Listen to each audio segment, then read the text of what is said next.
আওয়ামী লীগের সন্ত্রাসী সংগঠনের নিষিদ্ধ এবং বিচারের দাবিতে আমরা রাজপথে অবস্থান করেছি। আপনারা জানেন আওয়ামী লীগ সন্ত্রাসবাদে যে রাজনীতি করেছে তার নিষিদ্ধের দাবিতে আমরা রাজপথে অবস্থান করেছি। আওয়ামী সন্ত্রাসবাদ রাজনীতিকে এদের ছাত্র জনতা ৩৬ জুলাই তথা ৫ই আগস্ট আমরা সাধারণ মানুষ এবং ছাত্র জনতা তাদেরকে প্রত্যাখ্যান করেছি।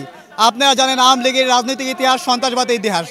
শুধু তাই নয়, আপনারা দেখেন শাপলা চত্বরে হেফাজতে ইসলামের ওপরে ৫ই মে যে হত্যাকাণ্ড চালিয়েছে, পিলখানা হত্যাকাণ্ড সহ সারা দেশে তারা বিভিন্নভাবে হত্যাযোগ্য সন্ত্রাসী কার্যক্রমে মেতে উঠেছে, যার কারণে তারা তাদের রাজনৈতিক অধিকার হারিয়েছে।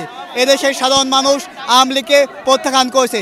এদেশের সাধারণ মানুষ ছাত্র জনতা আওয়ামী লীগকে সন্ত্রাসী সংগঠন হিসেবে জানে এবং সন্ত্রাসী সংগঠন রাজনৈতিক করার কোনো অধিকার নেই।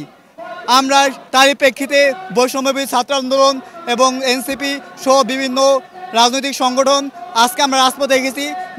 যে পর্যন্ত আওয়ামী লীগকে রাজনীতি থেকে নিষিদ্ধ না করা হবে সে পর্যন্ত আমরা রাজপথে থাকবো এবং আওয়ামী লীগকে নিষিদ্ধ করার মাধ্যমে আমরা ঘরে ফিরে যাবো ইনশাল্লাহ। আপনারা জানেন যে জুলাই আগস্টে যে গণঅভ্যুত্থান ছিল সে গণঅভ্যুত্থানে ২,০০০-এর মতো ভাই বোনেরা শহীদ হয়েছে এবং ৪০,০০০-এর বেশি ভাই বোনেরা পঙ্গুত্ব হয়েছে, অঙ্গহানি হয়েছে।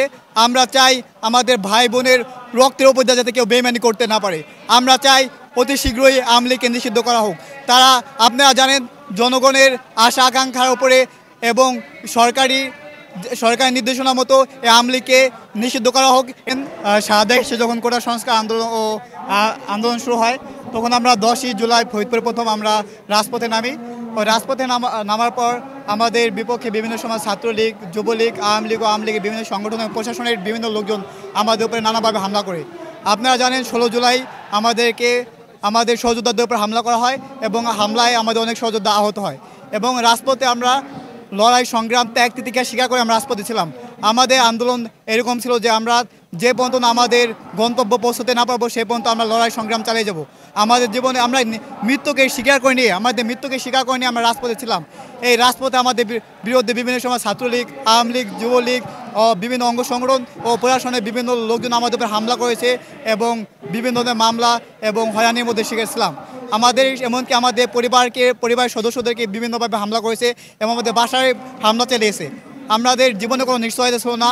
আমরা রাজপথে আমাদের আত্মত্যাগ এবং সংগ্রাম নিয়ে আমরা রাজপথে ছিলাম। ইনশাল্লাহ এই আত্মত্যাগ এবং সংগ্রামের মাধ্যমে আমরা জুলাই গণঅভ্যুত্থানের মাধ্যমে স্বৈরাচার সরকারকে পতন করতে পেরেছি। আপনারা জানেন সে বিভিন্ন সময় এলাকায় বিভিন্ন ধরনের ভূমিদস্যু হিসেবে কাজ করতো, সন্ত্রাসী হিসেবে কাজ করতো, কারণ ঐক্যমত্যের বিরুদ্ধে গেলে তাদের নানাভাবে অত্যাচার করতো। তারা সবসময় তার এলাকায় অধিপত্য করে রেখেছে এবং সাধারণ মানুষের বিরুদ্ধে হয়রানি করেছে এবং বিভিন্নভাবে তাদের মামলা দিয়ে দমিয়ে রাখছে এবং সাধারণ মানুষ এদের জন্য খুবই অতিষ্ঠ ছিল।